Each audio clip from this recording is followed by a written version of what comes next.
And a couple of more questions for you. Where will the ACLU go now with having this information, having discovered it? Where are they planning to go?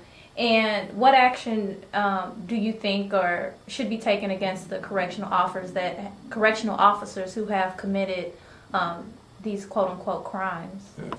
Well, we forwarded this preliminary investigation, the report that contains it, to the U.S. Justice Department. We probably forwarded to some other entities like that, perhaps the U.S. Attorney, Missouri Attorney General.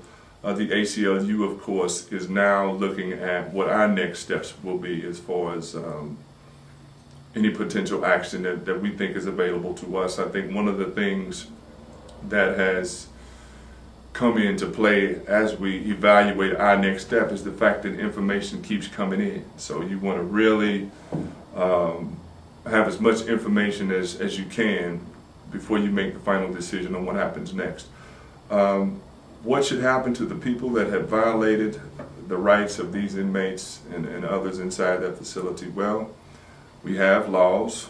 There's the rule of law, there's policy, and based on the information that we received, laws have been broken.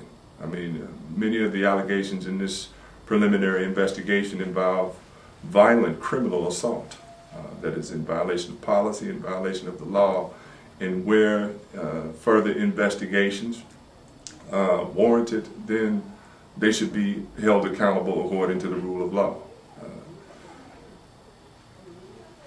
Okay. And is there anything else that you want to add or that you want the community to know about this issue? I do. I think that it's important for everybody to know that we have a collective interest in this.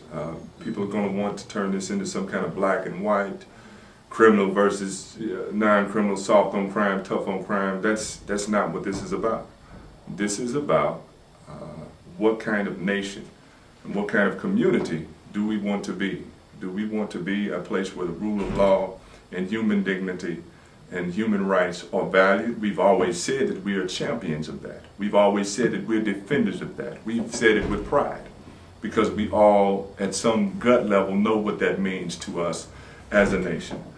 Will we make that the reality, or will we continue to be comfortable as a nation and a community that describes itself that way, but really, more often than we want to acknowledge, operates in complete violation of what we say we're about?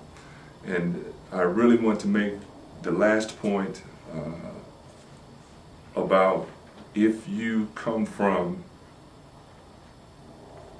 a community where our incarcerated populations come from, and the people who find themselves most often having their rights abused in the process come from, now is the time in our history. Now is the time in our history to make the stand that says, yes, we are for personal responsibility and accountability, but we're also for, and we insist on, the people that come from our communities being equally valued in the process, and their rights should be equally respected. Thank you, Reddit. Thank you.